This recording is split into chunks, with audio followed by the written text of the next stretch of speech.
Hello everyone, welcome to my channel. कैसे हैं आप लोग, ये बताने के लिए कमेंट में जय माता दी ज़रूर लिखें। फ्रेंड्स, आज इस वीडियो में मैं आप लोग के साथ शेयर करूंगी नवरात्रि की बिल्कुल सरल और आसान पूजा विधि जो आप अपने घर के मंदिर में कर सकते हैं। बहुत लोग हैं जो कलश नहीं रखते हैं, 9 दिन का व्रत नहीं रखते हैं, तो आप इस प्रकार से माता रानी की पूजा अपने घर के मंदिर में कर लेंगे तो आपको नवरात्रि का पूर्ण फल मिलेगा। तो बने रहिए मेरे साथ। मेरे चैनल पे वीडियो पसंद आए तो आप लोग चैनल को ज़रूर सब्सक्राइब कीजिए, बेल आइकन प्रेस कर दीजिए जिससे आने वाली वीडियो की नोटिफिकेशन मिल जाएगी। हम सबसे पहले माँ की मूर्ति ले लेंगे और उसको एक कपड़ा गीला करके उसमें गंगा जल लगा करके हम माँ को स्नान के भाव से पोंछ लेंगे। जिस प्रकार हम स्नान करते हैं ना, उस प्रकार से हम पहले पोंछ लेंगे। और इस तरह आपके पास अगर धातु की मूर्ति है तो आप स्नान करा लीजिए। मंदिर भी उसी से साफ करके हम अक्षत और फूल की आसन देते हुए माता रानी को विराजमान कराएंगे। मेरी कहने से आप लोग एक बार इस प्रकार से माता की पूजा अपने घर के मंदिर में कीजिए। अगर आप बिना व्रत रखे भी करते हैं ना तो आपको व्रत का पूर्ण फल मिलेगा। मैं 24 साल से नवरात्रि करती हूँ और बताऊँ आपको तो बिल्कुल सरल और आसान तरीके से ही मैं पूजा करती हूँ।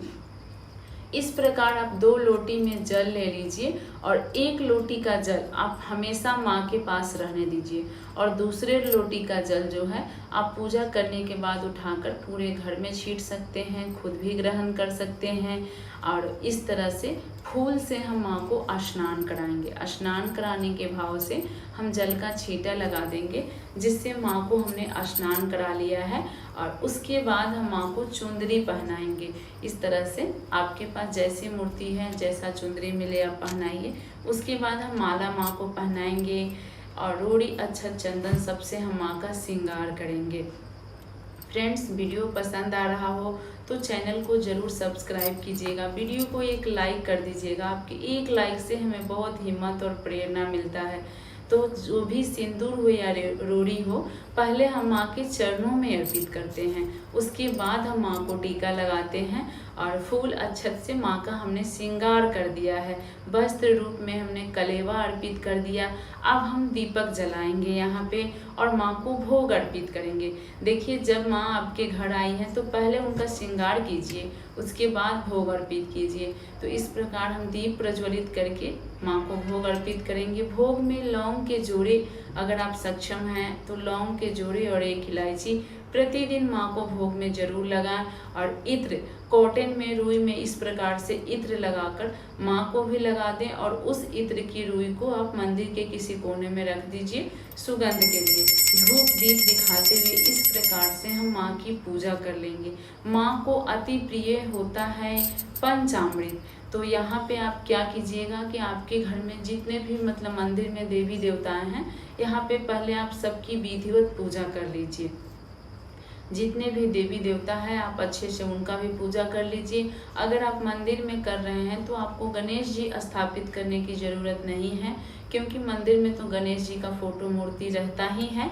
अब हम पंचामृत बनाएंगे जो माँ को अति प्रिय है। अगर आप 9 दिन की 9 भोग नहीं लगा सकते हैं तो इस प्रकार से आप पंचामृत बनाएं, आपको व्रत का पूर्ण फल मिलेगा। माँ को बहुत पसंद है पंचामृत। तो गंगा जल, दूध, दही, घी, शहद और गुड़ डालकर हम पंचामृत बनाते हैं और ये हम माँ को भी अर्पित करेंगे। और पूजा के बाद सबको, अपने घर के सभी सदस्य को इसका प्रसाद वितरित कीजिए और खुद भी ग्रहण कीजिए। अगर आप फल खा रहे हैं तो भी इसे खा सकते हैं और नहीं फल खा रहे हैं तो इस प्रकार से माँ की विधिवत पूजा करके, अभी मैं पाठ बताऊंगी आप लोग को, पाठ करके अगर आप भोजन भी कर लेते हैं तो व्रत का पूर्ण फल मिलेगा।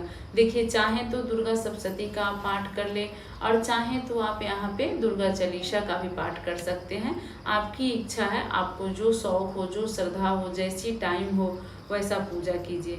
तो अभी हम दुर्गा सप्तशती के किताब का भी हम यहाँ पे विधिवत पूजा कर लेंगे। धूप दीप दिखाकर हम माँ का यहाँ पे भी पूजा कर लेंगे।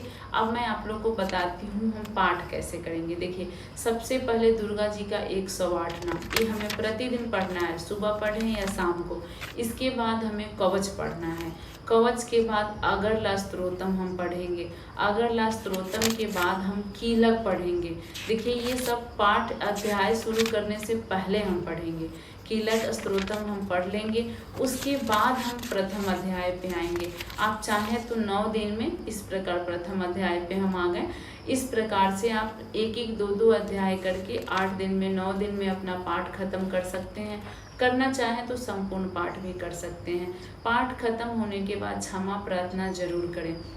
जो भी पूजा में, मंत्र में, उच्चारण में हमारे से गलती होता है तो क्षमा प्रार्थना कर लेने से माँ माफ़ कर देती हैं। क्षमा प्रार्थना जरूर कर लें।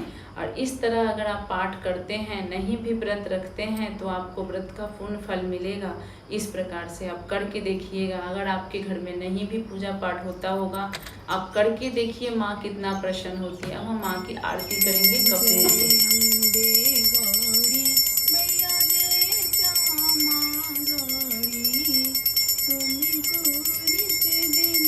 माँ की आरती करने के बाद यहाँ हम गणेश जी की भी आरती करेंगे।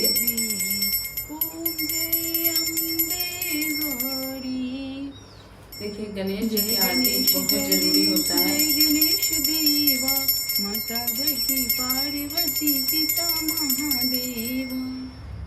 गणेश जी हमारे पूजा को सफल करते हैं, तो सुबह शाम दोनों टाइम गणेश जी की आरती आप जरूर करें।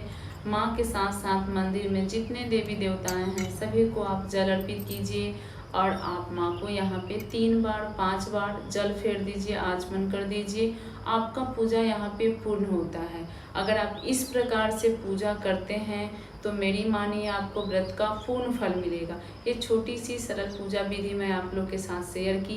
कैसा लगा कमेंट में ज़रूर बताइएगा और पसंद आई होगी तो चैनल को ज़रूर सब्सक्राइब कीजिएगा। वीडियो को एक लाइक कर दीजिएगा। जय माता दी।